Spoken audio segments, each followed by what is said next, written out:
સમાચાર મહેસાણાથી મળી રહ્યા છે, જ્યાં ધોળા દિવસે લૂંટને અંજામ આપવામાં આવ્યું। મહેસાણાના ખેરવા ગામનો બનાવ, જ્યાં રોકડ રકમ અને સોનાની લૂંટ થઈ હતી। ક્રેડિટ સોસાયટી બહાર જ ગ્રાહક લૂંટાયો। આંખમાં મરચું નાખી લૂંટ ચલાવવામાં આવી, જેમાં 1.5 લાખની રોકડ રકમ અને 10 તોલા સોનાની લૂંટ થઈ છે। ઘાતક હથિયારો સાથે લૂંટારૂ આવ્યા હતા।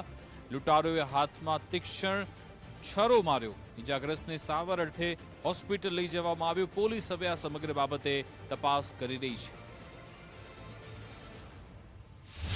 ક્રેડિટ બેંકમાં લોકર છે, ત્યાં આગળ લોકરમાં દાગીના લેવા હતા અને થોડીક રોકડ રકમ હતી,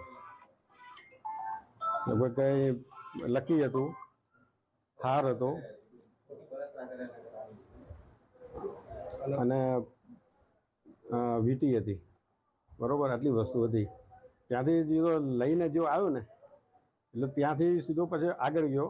એ રસ્તો આવે અમારે વળવાનો, ત્યાં આગળ એ ખૂણા ઉપર જ કમ્પ્લીટ ખૂણા ઉપર જ બન્યું।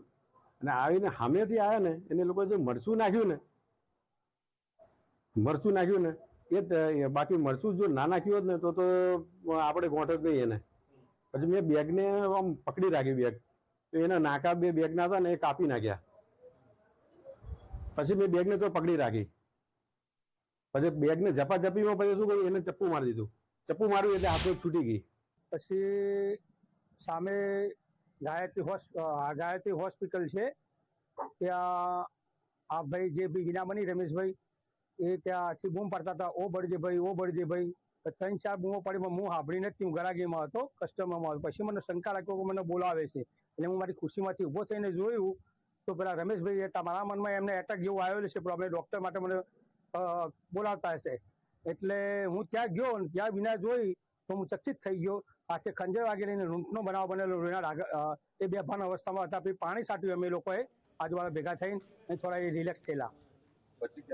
પછી મહેસાણા લાયન્સમાં લઈ ગયા લોકો।